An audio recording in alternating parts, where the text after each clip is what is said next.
ایک مرتبہ صحابہ کی مجلس تھی اور اس مجلس کے دوران میں ایک صحابی نے جو یمن سے آئے تھے کھڑے ہو کر کے رسول اللہ صلی اللہ علیہ وسلم کی خدمت میں یہ سوال پیش کیا، یا رسول اللہ آپ نے ماں کے بڑے حقوق بیان فرمائے، ماں کے یہ حقوق یہ حقوق یہ حقوق،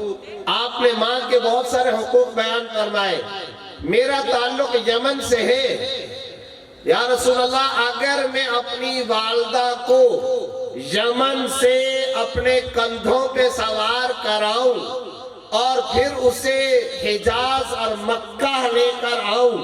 اور مکہ میں لانے کے بعد اسے خانہ کعبہ کا طواف اپنے کندھوں پہ سوار کرا کے کرواؤں، پھر مزدلفہ لے جاؤں، پھر عرفات لے جاؤں، پھر منی لے جاؤں، اور یہ سارے کا سارا حج کا سفر میں اپنی بوڑھی ضعیف مریض و کمزور ماں کو اپنے کندھوں پہ سوار کرا کر کے کروں تو کیا یا رسول اللہ پھر کیا میں نے اپنی ماں کا حق ادا کر دیا؟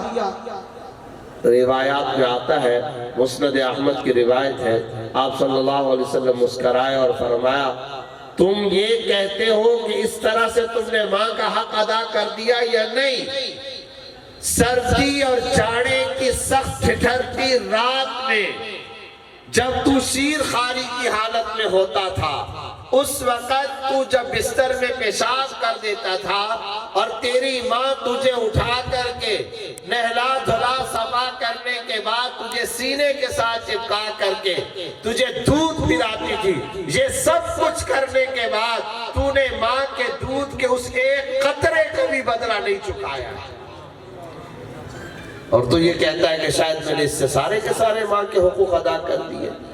اس سے ماں کے حقوق ادا ہونے والے نہیں ہیں۔